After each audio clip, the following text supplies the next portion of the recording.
Aloof roommate is physically linked to my water cup. I twist the cap and he groans. I take a sip and he licks his lips. But when I poured bubble tea into it and took a few hard pulls on the straw, he lunged at me and snatched the cup away. Don't suck. My cheap plastic water bottle hit the dorm floor and shattered. Great. My roommate, Sebastian, slid a drawer open and pulled out a cup. Here, take this. It was a glass tumbler. High quality stuff. It had these transparent purple lavender flowers swirling around the glass. The lid had a small, tight silicone hole tailored for a straw. It looked brand new. Pristine. I was honestly a little shook. Thanks, man. He avoided my eyes, turning his back to me to focus on his gaming rig.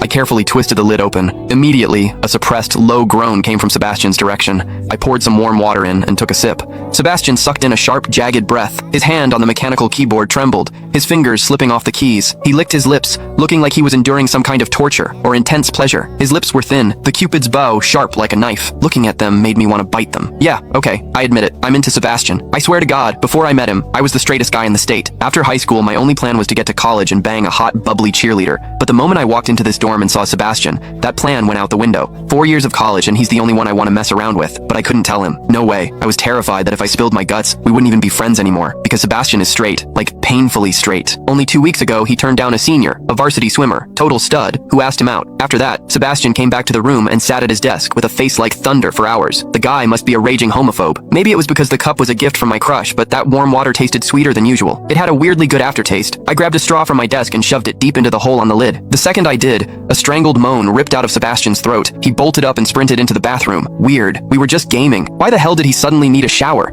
He didn't even grab a change of clothes or a towel. My hearing has always been too good for my own good. Through the thin bathroom door, I heard whimpery, muffled sounds. Soft, hot, suppressed. As a dude, I knew exactly what that sound was. He was jerking off. When I get horny, I usually wait until lights out and hide under the covers like a rat. But Sebastian, it's the middle of the damn day and he just goes for it? Talk about high testosterone. Sebastian is gorgeous. He's got that cold, don't touch me vibe, but his eyes are sharp, almost like a fox. He looks like a priest who's secretly a sinner, tempting as hell. I've heard people say his smile is killer, but I've never actually seen it. Sitting there, I couldn't help but picture what was happening behind that door. That aloof, icy face flushed with heat, his lean, muscular body, the veins popping on the back of his hand as he gripped himself. Does he keep that cold expression even when he's beating his meat? My thoughts were getting way too dirty. My face felt hot. After a long time, I heard a final, guttural grunt from the bathroom. The door clicked open, and Sebastian walked out. His face was bright red, a sheen of sweat glistening on his forehead. There was a visible tooth mark on his lower lip where he'd bitten down too hard. He walked straight to his wardrobe, grabbed fresh clothes, and went right back into the bathroom. Then the shower turned on. Okay, now he was actually cleaning up. The mental image of him panting in there made my throat dry. I grabbed the glass tumbler again and chugged a few large gulps. The water in the bathroom stopped, then started again. It took him forever to come out. When he finally did, he looked at me with this weird, resentful glare. Strange. Was I imagining things? Sebastian sat back down to game, and I poured myself another refill. I wasn't really thirsty anymore, but I began— Click the link on the homepage to watch the full follow-up for free.